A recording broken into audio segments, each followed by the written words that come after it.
हिंदी की कक्षा में पढ़ेंगे। आज हम कक्षा 10वीं क्षितिज भाग 2 में कवि सूरदास जी द्वारा रचित सूर सागर में संकलित भ्रमर गीत में संकलित सूरदास के पद।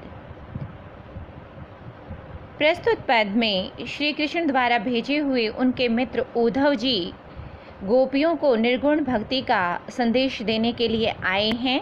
इस पर श्री कृष्ण के प्रेम में आकंठ भाव से डूबी हुई गोपियां उद्धव के संदेश पर क्या कहती हैं, उनका ब्रज भाषा में कवि ने बड़े ही सुंदर शब्दों में वर्णन किया है। प्रस्तुत हैं पद।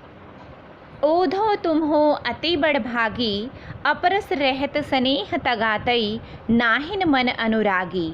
पुरैन पात रहत जल भीतर, तारस देह न दागी।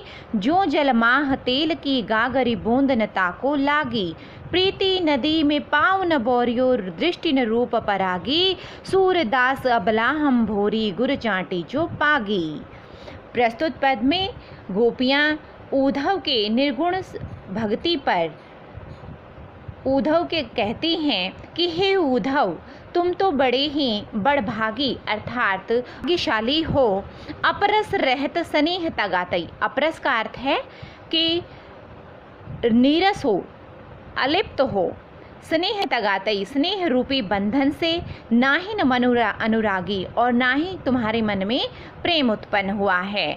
उद्धव को गोपियाँ कहती है कि हे उद्धव, तुम बड़े ही भाग्यशाली हो जो श्री कृष्ण के पास रहते हुए भी उनके स्नेह के बंधन में नहीं बंध पाए हो, और तुम्हारा मन उनके अनुराग में, उनके प्रेम में डूबा नहीं है। पुरैन पात का अर्थ है कमल के पत्ते। रहत जल भीतर, जिस प्रकार जल के अंदर रहते हैं। तारस देह दागी, फिर भी उनके पत्तों के ऊपर कोई पानी का बूंदें स्पर्श नहीं कर पाती। जो जल माह तेल की गागरी, और जिस प्रकार तेल की गागरी अर्थात तेल की मटकी, बूंद न ताको लागी, उस पर भी पानी की बूंद नहीं ठहर पाती। कि जिस प्रकार जल के भीतर कमल के पत्तों को पानी की बूंद स्पर्श नहीं कर पाती, और ना ही तेल की मटकी पर पानी की बूंद ठहर पाती है, उसी प्रकार आप भी श्री कृष्ण के प्रेम से दूर रहे हैं। प्रीति नदी में पाँव न बोरियो, आपने प्रीति नदी यानी प्रेम रूपी नदी में पाँव नहीं उतारा है। दृष्टि न रूप परागी, और ना ही आपकी नज़र है, दृष्टि है, वो किसी के रूप सौंदर्य को देखकर उलझी है। सूरदास अबला हम भोरी, सूरदास जी कहते हैं कि गोपियाँ उद्धव को कहती हैं कि हे उद्धव, अबला हम भोरी, कि हम तो भोली भाली स्त्रियां हैं। गुड़ चांटी जो पागी, गुड़ मीन्स गुड़, चांटी जो पागी, के जिस प्रकार गुड़ में चींटियां पूरी तरह से लिपट जाती हैं, बंध जाती हैं, उसी प्रकार हम अबला भोली गोपियां श्री कृष्ण के प्रेम में पूरी तरह से लिप्त हैं। यहाँ पर गोपियां, भाव यह है कि गोपियां श्री उद्धव के निर्गुण स्वरूप को, भक्ति के निर्गुण स्वरूप को नकार कर श्री कृष्ण की प्रेममयी भक्ति का दर्शन कराती हैं। और उसके साथ साथ गुर चांटी जो पागी, ये उपमा अलंकार है। अपरस रथ स्नेह तगातई, प्रीति नदी, इसमें रूपक अलंकार है।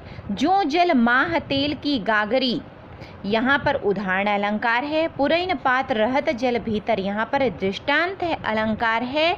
यहाँ इसके साथ साथ व्यंग भाषा। अब दूसरी पद की तरफ। मन के मन ही मांझ रही, कहिए जाई कौन पे उधो, नाही परत कही। अवधि आधार आस आवन की, तन मन विथा सही। अब इन जोग संदेशनि सुनि सुनि, बिरहिन बिरह दही। चाहते हुती गुहारी जीत तई, उत तही धार बही। सूरदास अब धीर धरी, क्यों मर ज्यादा न लही। प्रस्तुत पद में गोपियाँ उद्धव को कहती हैं, समझाती हैं कि श्री कृष्ण को ही वे अपना एकमात्र सहारा मानती थी, पर जब उन्होंने वो हृदय विदारक योग साधना का संदेश भेजा तो वे पीड़ा और निराशा से भर उठती हैं और उद्धव से कहती हैं कि हे उद्धव, मन की मन ही मांझ रही, कि हमारे मन की पीड़ा तो मन में ही रह गई। कहिए जाए कौन पे ऊधो नाही परत कही। हे उद्धव, हमारे मन की पीड़ा हमारे मन के अंदर ही रह गई है, और हम उसको किससे कहने के लिए जाएं, ना ही परत कही, वो तो हमसे अब कही ही नहीं जा सकती। अवधि आधार आस आवन की, कि अब तक तो हमें ये आशा थी, उम्मीद थी कि श्री कृष्ण वापस आएंगे और हमारे कष्ट, हमारे दुख हैं दूर करेंगे, जो अब तक हमने उनके वियोग में सहे हैं। तन मन विथा सही, और इसी कारण से, इसी उम्मीद पर हमने अपने तन और मन के विथा दुख को सही सहन किया है। अब इन जोग संदेश नहीं सुनी, लेकिन अब इन योग के संदेशों को सुन सुनकर बिरहनी बिरह दही, बिरहनी बिरहणियाँ यानी गोपियों के लिए विरह दही, वो विरह की अग्नि में दही जलने लगी हैं। भाव यह है कि पहले तो उनको उम्मीद थी कि श्री कृष्ण आएंगे तो उनकी जो पीड़ा उन्हें उनके अभाव में हुई है वो उनको बताएंगे, लेकिन अब योग संदेश को सुनकर वे उन विरह की अग्नि में और भी तीव्रता से जलने लग गई हैं। चाहते होते गुहारी जितते, चाहती होती वे चाहती थी गुहारी, जहाँ पर गुहार लगाना, जितते जहाँ पर उतते धार बही, वहीं से ये योग साधना की धारा है प्रवाहित होने लगी। कहने का आशय है कि गोपियाँ श्री कृष्ण को लिए अपनी रक्षा के लिए पुकारना चाहती थी, और अब वहीं से ही योग साधना करने का संदेश मिल गया है। सूरदास अब धीर धरे क्यों, सूरदास जी कहते हैं कि गोपियाँ उद्धव को कहती हैं कि अब हम किस प्रकार धैर्य धारण करें, मर ज्यादा न लही, कि श्री कृष्ण ने हमारे प्रेम की मर्यादा नहीं रखी, अर्थात श्री कृष्ण के लिए हमने सभी सामाजिक मान मर्यादाओं का त्याग कर दिया था, और श्री कृष्ण ने ही हमारा त्याग करके हमारी मर्यादाओं को नष्ट कर दिया गया है। प्रस्तुत भाव यह है कि गोपियाँ श्री कृष्ण को अपनी पीड़ा सुनाना चाहती थी, लेकिन श्री कृष्ण ने वहीं से उन्हें योग साधना का संदेश मिल गया है। कोमलकांत ब्रजभाषा में तत्तम शब्दावली की प्रधानता है, इसके साथ लाक्षणिकता का प्रयोग किया गया है, और इसके साथ तीसरे पद की तरफ चलते हैं हम। हमारे हरि हारिल की लकरी, मन करम वच नंद नंदन उर यह दृढ़ करी पकरी, जावत जागत सोवत सोपन दिसी निसी, कान्हा कान्हा चकरी, सुनित जोग लागत है सो ज्यों करोई ककरी, सो तो व्याधि हमको ले आए देखी सुनी न करी, यह तो सूरत नहीं ले सोपो जिनके मन चकरी।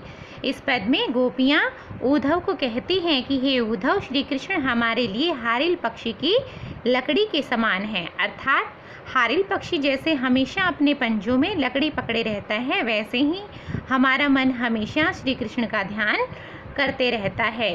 मन वचन कर्म, कि हमने मन वचन और कर्म से नन नंदन अर्थात नंद के पुत्र श्री कृष्ण को अपने हृदय में बसा रखा है, उनको मजबूती से पकड़ा हुआ है।